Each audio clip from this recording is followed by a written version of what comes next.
Кейде өмір бір сценарийді қайта-қайта ұсынып жатқан сияқты көрінеді. Бірдей сынақтар, қайта оралатын өкпе-реніштер, аты басқа болса да мінезі ұқсас адамдар. Бастаған ісің алға жылжымай, тоқтап тұрғандай сезіледі. Қарым-қатынаста да сол бір таныс шиеленістер қайталанып, бір сөзден ұрыс шығып, бір сезім қайта оралады. Бұл жай сәйкестік сияқты көрінуі мүмкін, бірақ кейде бұл ішкі көзқарас пен әдеттердің өзгермегенінің белгісі. Өмір бізге жаңа жағдай беріп тұрғандай болғанымен, біз оған ескі оймен, ескі реакциямен жауап береміз. Психолог Карл Юнг айтқандай, сенің қайталанатын проблемаларың сенің санаңдағы шешілмеген істердің айнасы. Адамның өмірінде қайталанатын қиындықтар кездейсоқ емес. Олар біздің ішкі түсініктеріміз бен сенімдерімізді көрсететін айна сияқты. Егер бір жағдай қайта-қайта кездессе, бұл сыртқы әлемнің қастыры емес, ішкі әлемде әлі қаралмаған, шешілмеген нәрсе бар деген белгі. Әр қайталану бізді сынау үшін емес, түсінуге шақыру үшін келеді. Ол бізден, неге мен бұлай әрекет етемін, неге дәл осы жағдайға қайта тап боламын, деп сұрауды талап етеді.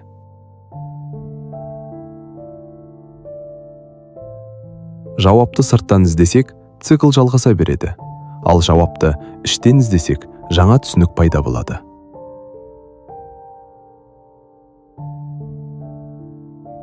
Адам көбіне сыртқы жағдайды өзгертуге тырысады. Адамдарды, жұмысты, ортаны. Бірақ кейде өзгеріс басталатын жер ішкі көзқарас. Қайталану бізге, бұл жағдайдан не үйрене аламын деген сұрақ қоюға итермелейді. Кейде біз өзімізге толық сенуге немесе өзгелерге еркін сенім артуға мүмкіндік бермейміз. Мысалы, егер адам өмірінде үнемі ұқсас қиын қарым-қатынастарға тап болып жүрсе, бұл тек кездейсоқтық емес. Бұл ішкі сенімдер мен бұрынғы тәжірибелердің әсері. Мүмкін адамда мен лайық емеспін, немесе басқаларға толық сенуге болмайды деген сенім қалып қойған шығар.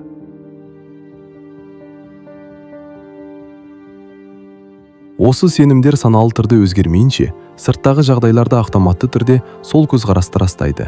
Яғни, адамды үнемі дәл сол сценарийге қайта апарады.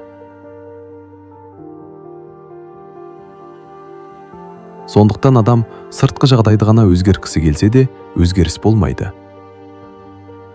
Шынайы өзгеріс ішкі сенімді қайта қарап, жаңа реакция мен жаңа көзқарас қалыптастырған кезде ғана пайда болады. Сол кезде ғана бұрынғы қайталанулар әлсірейді, ал жаңа, сау қарым-қатынасқа мүмкіндік туады. Әр қайталанатын жағдай ішкі дүниеде әлі назар аударуды қажет ететін тәжірибе сияқты.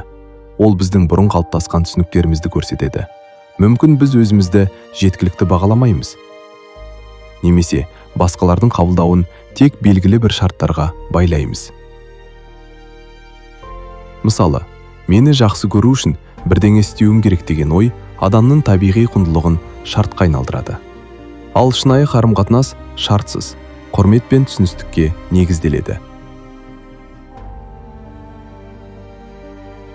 Сол сияқты, ақшаға қатысты сенімдер де біздің әрекетімізге әсер етеді. Егер іште ақша табу қиын деген түсінік болса, адам бейсаналы түрде мүмкіндіктерді байқамауы, немесе тәуекелден қашуы мүмкін. Бұл сыртқы әлемнің заңдылығы емес, ішкі бағдардың салдары. Біз саналы түрде бақытты болуды қалайтын болсақ та, кейде ішкі әдеттер мен бейсаналық үлгілер бізді ескі реакцияларға жетелейді. Бұл адам психикасының ерекшелігі. Ми таныс нәрсені қауіпсіз деп қабылдайды.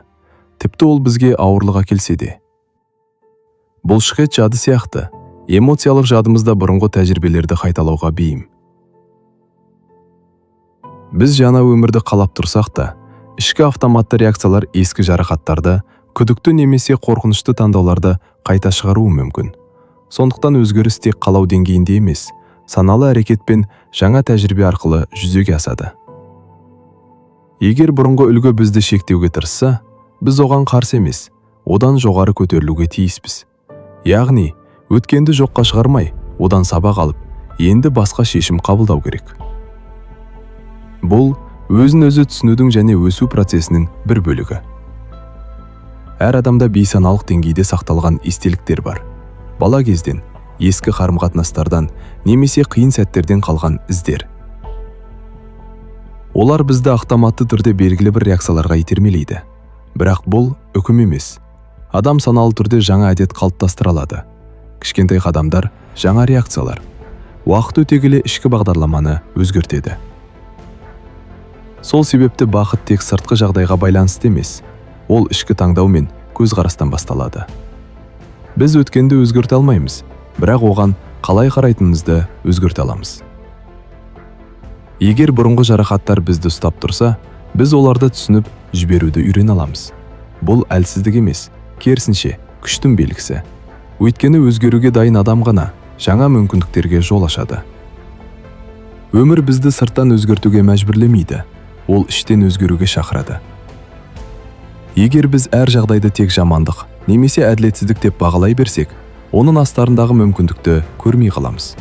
Өмірдегі қиындықтар көбіне бізді тоқтату үшін емес, ойландыру және жаңа жол іздету үшін келеді. Сол сәтте жағдайға басқа қырынан қарасақ, бұрын байқамаған сабақтарды түсінеміз. Сен сәтсіздік сценариймен туылған жоқсың. Сен оны балалық тәжірибе арқылы, травмалар, ауыр сәттерде қабылдаған шешімдер арқылы құрадың. Психологтар айтады, саналы түрде бақылау өзгерудің кілті. Мысалы, егер бұрын ашуланған болсаң, келесте сабыр сақта. Егер бұрын ренжіген болсаң, келесте түсінуге тырыс. Бастысы, әр жаңа әрекет бұрынғы бағдарламаны бұзады.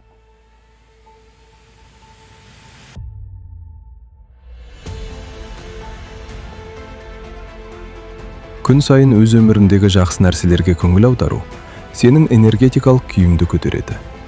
Джо Диспенза айтқандай, егер біз болашақтағы жетістіктерімізді қазірдің өзінде сезіне алсақ, ризашылық, сенім және тыныштық күйінде болсақ, ми оны қиял емес, шынайы мүмкіндік ретінде қабылдай бастайды. Адамның миы оқиғаның болғанын немесе айқын елестетілгенін кейде ажырата бермейді. Сондықтан біз сезім арқылы жаңа тәжірибенің өзіне жол саламыз. Ризашылық сезімі тек өткенге алғыс айту емес, болашаққа сенім білдіру. Мысалы, әлі қолымызда жоқ жетістік үшін алғыс айту бір түрлі көрінуі мүмкін. Бірақ бұл өзімізді жаңа күйге дайындау тәсілі. Біз бір күні болады деп күтіп отырмай, қазірдің өзінде мүмкін деген көзқарас қалыптастырсақ, ішкі көңіл күй өзгереді. Ал көңіл күй өзгерсе, шешімдерімізде басқаша болады. Біз батыл қадам жасаймыз. Жаңа мүмкіндікке ашыламыз. Бұрын байқамаған жолдарды көреміз. Ми эмоциялар мен ойларды шынайы сигнал ретінде өңдейді. Егер біз үнемі жетістікке сенім білдіріп, ризашылық сезімін сақтасақ, ми жаңа нейрондық байланыстар құрады. Бұл ғылыми тұрғыдан да дәлелденген құбылыс. Қайталанған ой мен сезім мида із қалдырады. Сол із уақыт өте келе мінез-құлықты өзгертеді. Біз бұрынғыдай күмәнмен емес, сеніммен әрекет ете бастаймыз. Сондықтан ризашылық жай сөз емес, ішкі бағдар.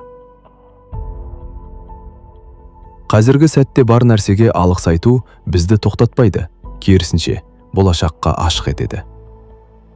Адам өз өміріне көңілі толған кезде жаңа мүмкіндіктерді байқай бастайды.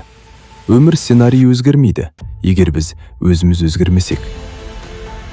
Біз бір сәтте толық жетілген, қателіксіз бола алмаймыз. Бірақ әр тәжірибе бізді даналыққа жақындатады. Егер бейсаналық ескі таңдаулар қайталанса, бұл тоқтау емес, оны байқау және басқа жолды таңдау мүмкіндігі.